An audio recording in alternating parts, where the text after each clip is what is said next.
தலைப்பு மரபின் உண்மை. அமைதியான மலைகள் சூழ்ந்த பசுமையான கிராமம் காலை ஒளியில் மெதுவாக விழித்தெழுகிறது. அந்த கிராமத்தின் நடுவில் ஆனந்த தீபம் தியான மையம் அமைதியாக காட்சியளிக்கிறது. அதன் உள்ளே ஆனந்தராம் ஆசான் மற்றும் அவரது ஒரே சீடன் வருண் எளிமையாக வாழ்கிறார்கள். ஆசான் ஆழமான அறிவுடன் வேதங்களையும் உபனிஷத்துக்களையும் கற்றுத்தருகிறார்.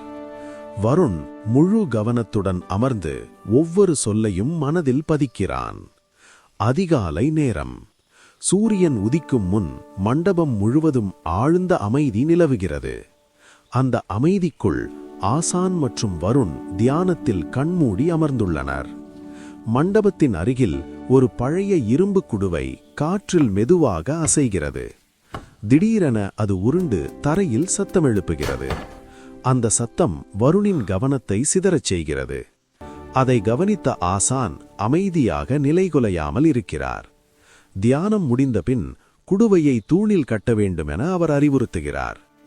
வருண் கயிறை எடுத்து குடுவையை உறுதியாக தூணில் கட்டுகிறான். அதன் பிறகு தியானம் எந்த தடையுமில்லாமல் அமைதியாக நடைபெறுகிறது.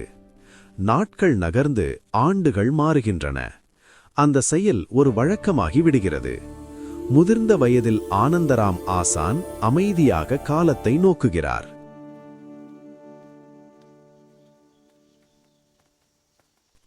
ஒரு நாள் அவர் மறைகிறார். மண்டபம் ஒரு காலத்திற்கு வெறுமையாகிறது.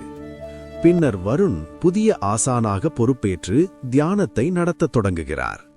தியானத்திற்கு முன் வழக்கம் போல் அவர் குடுவையை கட்டுகிறார். ஒரு இரவு கடும் புயல் வீசி பழைய குடுவை உடைந்து சிதறுகிறது. அடுத்த அதிகாலை உடைந்த குடுவையை பார்த்து வருண் அதிர்ச்சி அடைகிறார்.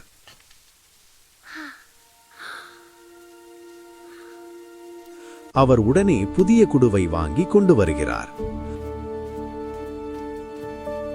புதிய குடுவையை தூணில் மீண்டும் கட்டுகிறார். மீண்டும் தியானம் வழக்கம் போல் தொடங்குகிறது. தியானம் முடிந்த பின் வருண் தனியாக அமைதியில் சிந்திக்கிறார். காற்றில்லா மண்டபத்தை கவனமாக பார்த்து யோசிக்கிறார். அப்போதுதான் உணர்கிறார், காரணம் மறைந்து செயல் மட்டும் தொடர்ந்தது. அந்த நாள் முதல் குடுவை இல்லாமல் தியானம் அமைதியாக நடைபெறுகிறது. உண்மையான மரபின் அர்த்தம் அவரது மனதில் தெளிவாகிறது. இறுதிச் செய்தி: மரபு என்பது செயலை மட்டும் பின்பற்றுவது அல்ல, அதன் பின்னுள்ள நோக்கத்தை புரிந்து கொள்வதே உண்மையான மரபு.